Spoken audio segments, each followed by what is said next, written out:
Queen Victoria once called her daughter Helena too emotional and overweight. This is the same woman who shut down her entire country for 40 years of mourning, and who wasn't exactly a fairy tale vision of a princess herself. The hypocrisy is written in Victoria's own hand, preserved in royal archives, dated, published, quoted by biographers for over a century. She complained about Helena's weight in letters to her eldest daughter, Vicky, while Victoria herself was becoming the most physically stout monarch in British history. She attacked Helena's emotional nature while staging the longest public grief performance Britain had ever witnessed. This isn't speculation. This isn't interpretation. The receipts exist. And today, we're going to lay them out like a prosecutor presenting evidence to a jury. Let's start with the most damning charge first. Victoria called Helena too emotional. This is the woman who, when Prince Albert died on December 14, 1861, at Windsor Castle at approximately 10:45 in the evening, responded with a grief so theatrical, so excessive, so consuming, that her own physician documented what biographer Giles St. Aubyn later described as a nervous breakdown. She didn't just mourn, she performed. Victoria threw herself on Albert's deathbed, clutching his body, refusing to leave the room. She wailed, she screamed, she collapsed. She declared, repeatedly, to anyone within earshot, that she wanted to die, that she couldn't go on, that life without Albert was meaningless. These weren't private moments of grief any widow might experience. These were performances that continued for days, then weeks, then months, then years. 40 years, to be exact. Helen Rappaport's biography, A Magnificent Obsession, documents this period using primary sources from the royal archives. Victoria became, in Rappaport's words, paralyzed with grief, losing the confidence to appear in public and retreating from virtually all royal duties. She couldn't, or wouldn't, appear at ceremonial occasions. She refused to perform the basic functions of her role. For years. The nation began questioning whether they still had a functioning monarch. That's how complete her withdrawal became. The emotional displays never stopped, and they weren't confined to the privacy of her chambers. Victoria demanded witnesses. Every morning for decades after Albert's death, servants brought hot water for his shaving to his rooms. Every single morning. The ritual continued for decades. His clothes were laid out daily as though he might walk through the door at any moment. His writing desk remained exactly as he'd left it on December 14th, 1861. Papers undisturbed, pen positioned where his hand had last placed it. Death masks were made of his face so Victoria could gaze upon his features. Photographs were staged. Victoria in elaborate mourning poses, clutching pictures of her dead husband while her youngest daughter Beatrice sat on her lap, conscripted into her mother's grief tableau. These photographs are still in the royal collection. You can look them up. Victoria ordered that Albert's rooms at every royal residence be preserved exactly as he left them. Not just Windsor. Every residence. The rooms became shrines, frozen in time, requiring maintenance and staff and attention for 4 decades. She commissioned the Royal Mausoleum at Frogmore, and what happened there reveals the depth of her obsession. Victoria visited that mausoleum compulsively, sometimes multiple times per week. She would sit beside Albert's marble effigy, a perfect white representation of his body lying in eternal rest, and speak to him. She brought flowers. She brought her journals so she could read him entries about her day. She wept. She prayed. She stayed for hours while servants waited outside, uncertain when the Queen might emerge. The mausoleum became her true home in a way the palaces never were. She left instructions that when she died, she was to be buried there beside him, her effigy positioned to gaze eternally at his face. But that wasn't enough. The nation needed to see her grief made permanent.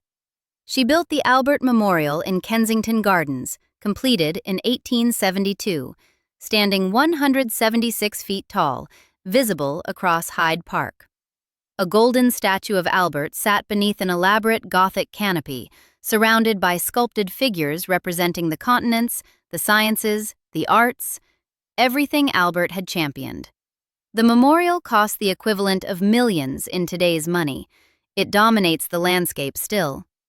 These weren't quiet expressions of private loss. These were monuments to Victoria's emotional state, permanent reminders that her grief was exceptional and required exceptional accommodation from an entire empire. She wore black every single day, not for the conventional mourning period of a year or two, but continuously, without interruption, for the remaining 40 years of her life. The black clothing became her uniform, her statement, her demand that everyone who saw her remember she was a widow and that her suffering took precedence. And this woman called Helena too emotional. But here's the thing. Victoria's emotional excess didn't begin with Albert's death. It was there from the start, baked into her character, documented by the people closest to her. Her arguments with Albert were legendary within the household. Violent temper tantrums that could be heard through closed doors, door slamming that echoed through palace corridors. What Albert himself described in letters as her storms of rage. His word, storms, like she was a force of nature he had to survive, rather than a wife he could reason with. When they quarreled, Victoria would fly into fits of screaming so severe that Albert retreated to his study to write her notes, pleading for calm, because he couldn't get a word in edgewise when she was in the grip of her fury. In one documented exchange from 1842, Albert wrote to Victoria after a particularly explosive fight, "You have again lost your self-control quite unnecessarily. I did not say a word which could wound you, and I did not begin the quarrel." 1842. 20 years before Albert died, 19 years before Victoria would begin her 40-year mourning performance. The emotional volatility was already there, already documented, already a problem that Albert felt compelled to address in writing, because speaking to her directly was impossible when she was raging. So when Victoria wrote letters to Vicky complaining that Helena was too emotional, too sensitive, too reactive, what exactly was she seeing? Because it certainly wasn't anything she couldn't find in her own mirror, unless, of course, she never looked. Now let's talk about weight, because the audience keeps asking, wasn't Victoria herself overweight? Yes, dramatically so. By the late 1860s, the exact same years she was writing letters criticizing Helena's figure, Victoria was gaining significant weight, a process that would continue without interruption for the rest of her life, transforming her from the slender young bride of the 1840s into something altogether different. The slender young queen who appeared in Franz Xaver Winterhalter's 1846 family portrait, the one where Victoria sits with Albert and their children, including the infant Helena held by her elder sisters, that woman was disappearing, replaced by the increasingly stout figure that would characterize Victoria's final decades. Photographs from the period provide visual confirmation. Victoria was becoming heavy, very heavy. The transformation is undeniable if you line up the portraits chronologically, which historians have done. The young Victoria, the middle-aged Victoria, the elderly Victoria. Each one noticeably larger than the last, the weight accumulating decade by decade until her silhouette became almost spherical. And yet, the letters criticizing Helena's weight continued. Victoria, growing larger with each passing year, found the words to complain about her daughter's figure in letter after letter sent to Berlin where Vicky lived. The published correspondence exists. Roger Fulford edited volumes of it, including Dearest Mama, Letters Between Queen Victoria and the Crown Princess of Prussia, 1861 to 1864. You can read them yourself. They're in research libraries. They've been quoted by biographers for generations. Victoria looked at Helena and saw her own reflection, then attacked her daughter for possessing the characteristics Victoria couldn't acknowledge in herself. This is projection, documented in real time, in ink, on paper, with dates. The woman who had become the most physically stout monarch in British history was writing to one daughter complaining that another daughter was too heavy. The receipts on Helena's appearance start appearing in Victoria's letters by 1865. Victoria complained to Vicky about Helena's plainness, her figure, her lack of the beauty that might have secured her a brilliant match. She expressed disappointment that Helena had not maintained the slenderness Victoria valued. This from a woman whose own figure was growing larger with each passing year. These aren't paraphrases. The letters exist. They are dated. They are published. Biographers, including Gerald M. Packard in Victoria's Daughters, quote them directly. A mother systematically criticizing her daughter's body. In writing, to that daughter's own sister, while that mother was gaining the weight that would characterize her remaining decades. The hypocrisy is so complete, it would be funny if it weren't devastating, and Victoria's contempt for her children started before they could even walk. Her correspondence from the 1840s reveals something chilling about how she viewed motherhood itself. In letters to her eldest daughter, Vicky, letters that were later published and analyzed by biographers, including Christopher Hibbert, Victoria complained bitterly about what she called the miseries of pregnancy and childbirth. She compared pregnant women to dogs and cows. Those were her words. Dogs and cows. Animals bred for reproduction and nothing else. That's how the Queen of England described the experience of carrying her own children. Her disgust extended to breastfeeding. Victoria found it animalistic, degrading, beneath her dignity as a queen and as a woman. She delegated the task to wet nurses and wrote about nursing mothers with undisguised revulsion, comparing them to livestock. These weren't private thoughts she kept to herself in moments of postpartum exhaustion.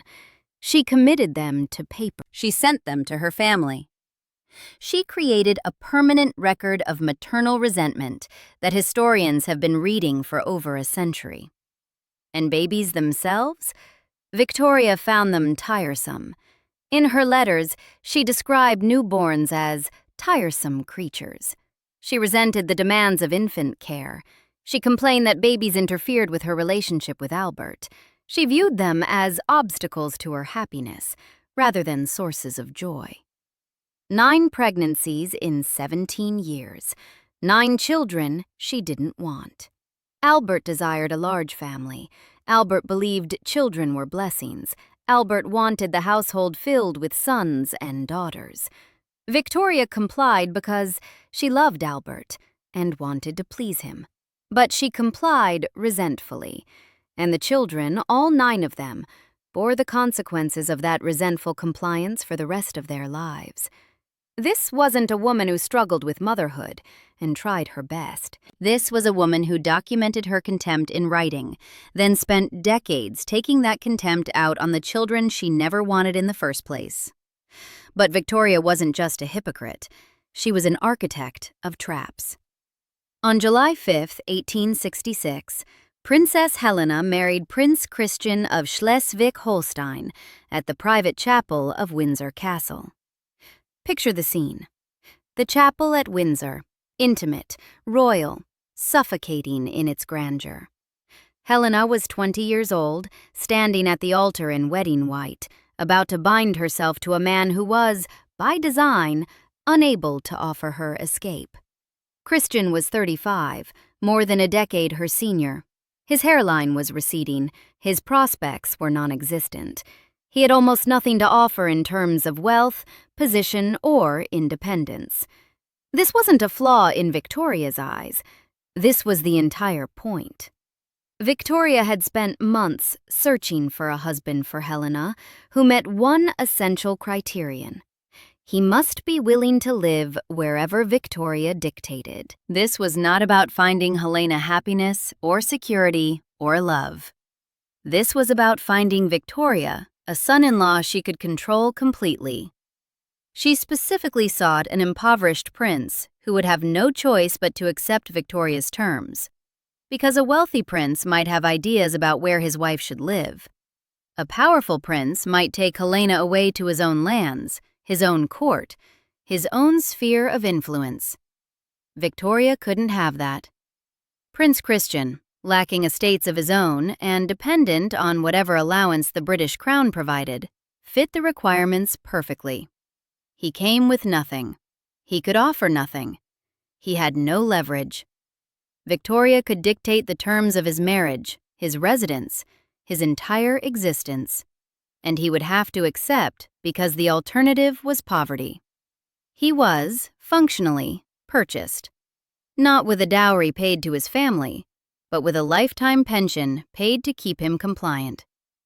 The documentation is preserved in the royal archives. Victoria rejected suitors who might have offered Helena independent lives.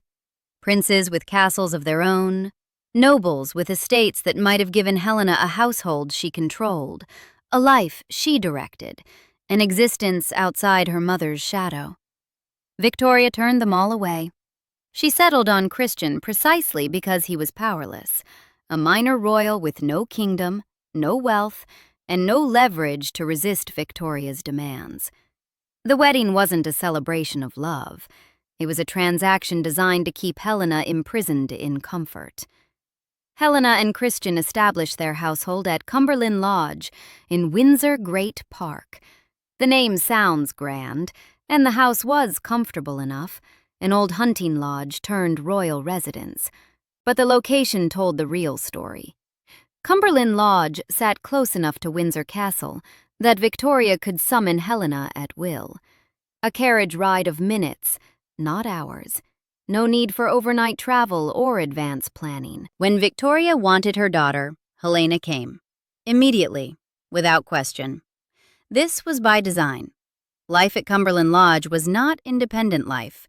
Helena managed a household, yes. She raised children. She and Christian would eventually have 6, though 2 died young. She had servants and gardens and all the trappings of royal comfort. But she also had a mother who lived close enough to control every aspect of her existence. Victoria's demands were constant. Helena was expected to serve as companion, secretary, emotional support. When Victoria wanted someone to read to her, Helena came. When Victoria wanted someone to listen to her complaints about her health, her servants, her other children, Helena came. When Victoria wanted someone to absorb her grief about Albert, even decades after his death, Helena came. There was no boundary Victoria wouldn't cross.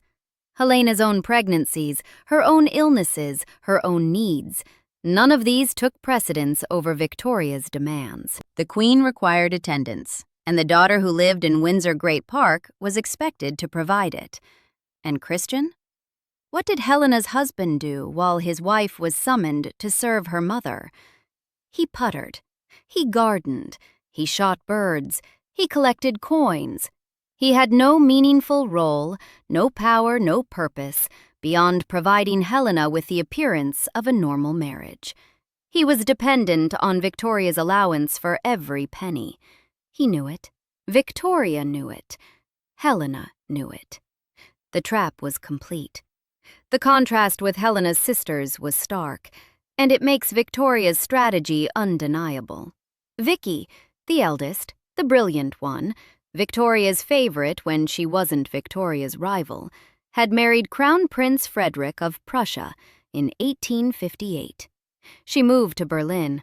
She entered the Prussian court. She became, eventually, German Empress, ruling over a nation Victoria didn't control. Vicky escaped. Alice married in 1862, just months after Albert's death, a wedding Victoria resented because it interrupted her mourning. Alice moved to Hesse. She established her own household. She raised her children in her own home, made her own decisions, lived her own life. Alice escaped. Louise, younger than Helena by 2 years, would eventually marry and establish a degree of separation from Victoria. Her marriage was considered beneath a princess, but it gave her something Helena never had: distance. Louise escaped. But Helena? Helena was trapped by design, bound to an impoverished husband who couldn't offer her an alternative life, expected to remain available for Victoria's needs indefinitely. Living in a house that was essentially a satellite of Windsor Castle, her existence oriented entirely around the Queen's requirements. And who designed this trap? Victoria did. The same woman who criticized Helena for emotional dependence engineered that dependence through marital arrangements. She chose an impoverished husband specifically so Helena couldn't leave. Then she complained that Helena was too attached, that Helena wasn't more independent, that Helena relied too heavily on her mother's household. This is what emotional parasites do. They create the conditions for your suffering, then blame you for suffering. They trap you and then criticize you for being trapped. They drain you and then complain that you're empty. Helena was the empath in a family that fed on her emotional labor, and Victoria was the one who fed most. But don't take our word for it. Prince Albert himself saw it. He saw what Victoria was doing to their children, and he tried to stop her. Albert's concerns about Victoria's parenting were documented during his lifetime in correspondence preserved in the royal archives. These aren't second-hand accounts or retrospective interpretations. These are letters Albert wrote while Victoria was alive, while the children were young, while he could still intervene. Letters between Albert and Victoria reveal a husband who repeatedly confronted his wife about her treatment of their children. Stanley Weintraub's biography, Albert, Uncrowned King, analyzes these exchanges in detail. The Victorian Webb's analysis of the family dynamics quotes historians who characterized Victoria's behavior as abhorrent treatment. Abhorrent. That's how historians have described it. The pattern was consistent across all the years Albert lived. Victoria would attack one of the children, criticizing their appearance, their intelligence, their temperament, their worth as human beings. Albert would step in to defend them. He would try to mitigate the damage. He would write letters attempting to repair what Victoria's words had broken. He took on the role of primary parent, not because Victoria was occupied with state duties. She had staff for everything. She could have made time. But because Victoria's engagement with the children was often destructive. When Victoria paid attention to the children, bad things happened. Albert had to protect them from their own mother. He spent time with them that Victoria wouldn't. He played with them. He educated them. He showed them affection that Victoria withheld. He advocated for them when her criticism became excessive. He confronted her directly, though those confrontations triggered the same explosive tantrums that characterized their private disputes. Arguing with Victoria about anything was difficult. Arguing with Victoria about her treatment of the children must have been exhausting. Her own husband thought she was a bad mother. That's not interpretation. That's documented. That's in writing. That's preserved in archives where scholars can read it. And the abuse wasn't limited to Helena. Victoria's pattern of maternal cruelty extended to all 9 children, from the eldest to the youngest, from the brilliant Vicky to the sickly Leopold. Bertie, the eldest son who had become Edward VII, received perhaps the most brutal treatment. Victoria blamed him for Albert's death. Literally blamed him. In the weeks before Albert fell ill, Bertie had been involved in a scandal, and Victoria convinced herself that the stress this caused Albert weakened him before his fatal illness. The fact that Albert likely died of typhoid fever, a disease that has nothing to do with stress, didn't matter to Victoria. She needed someone to blame, and she chose her own son. The letters Victoria wrote about Bertie after Albert's death are brutal. She called him weak, worthless.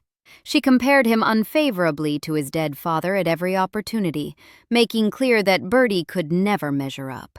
And worse, that she never wanted him to succeed. Victoria withheld affection systematically. She excluded Bertie from meaningful royal duties well into his middle age, treating him as incompetent and untrustworthy, despite no evidence that he was either. The heir to the throne was kept powerless by his own mother for decades. He was nearly 60 years old when Victoria finally died, and he became king. 60 years of waiting. 60 years of being told he wasn't good enough. 60 years of being blamed for something that wasn't his fault. If Victoria could do this to her son and heir, the future King of England, imagine what she did to the daughter she considered plain and emotional. The one who didn't matter as much, the one who was trapped at Cumberland Lodge, close enough to absorb Victoria's moods whenever Victoria needed an outlet. Beatrice, the youngest daughter, was similarly trapped, kept at Victoria's side as an unmarried companion for years. Victoria had kept Beatrice beside her for years, using her as a secretary, a companion, an emotional support system, exactly what she would do with Helena. And even when Victoria permitted Beatrice's marriage, she extracted a promise. Beatrice and her husband must live with Victoria permanently.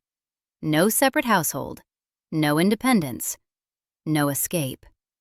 The same trap she'd designed for Helena, replicated for her youngest child. Twice. Victoria did this twice, to two different daughters, using the same strategy of selecting powerless husbands and demanding permanent residence. This wasn't bad luck. This wasn't circumstance. This wasn't Victorian custom. Other royal mothers let their children leave. This was a pattern of maternal control so consistent, so deliberate, so documented, that Albert felt compelled to intervene repeatedly while he lived.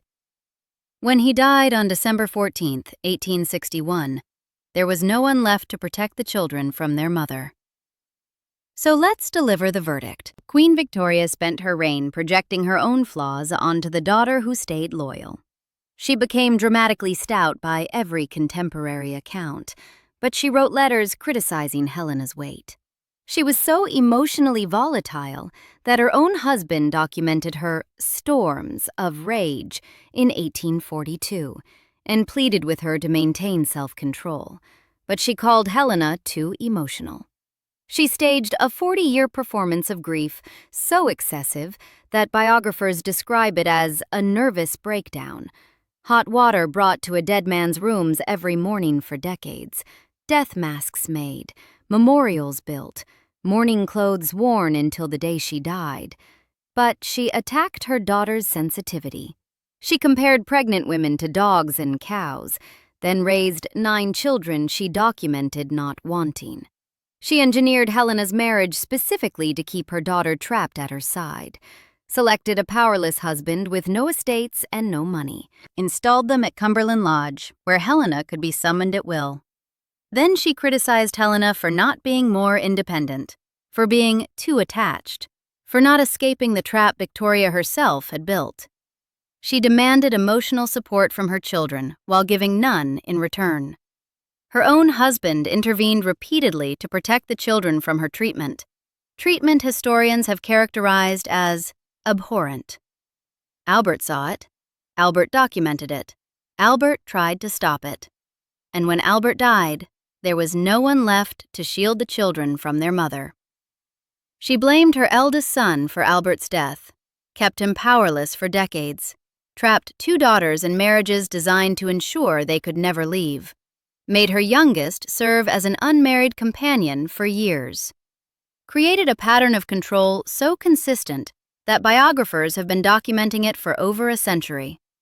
Helena was the empath in a family that demanded everything and gave nothing back. Victoria was the narcissist mother history forgot, not because the evidence doesn't exist, but because we've spent 150 years remembering Victoria as a great queen while dismissing Helena as a footnote, as the plain one, the boring one, the one who stayed behind. Maybe we've been remembering the wrong woman. Victoria's letters survive, The dates are documented, the words are her own. The hypocrisy is inescapable. She attacked her daughter for emotional excess while staging the most excessive mourning performance in British history. She criticized her daughter's weight, while her own figure grew larger decade after decade. She demanded Helena stay by her side, then blamed Helena for not leaving. The receipts exist. Now you have them too. Subscribe for more stories like this.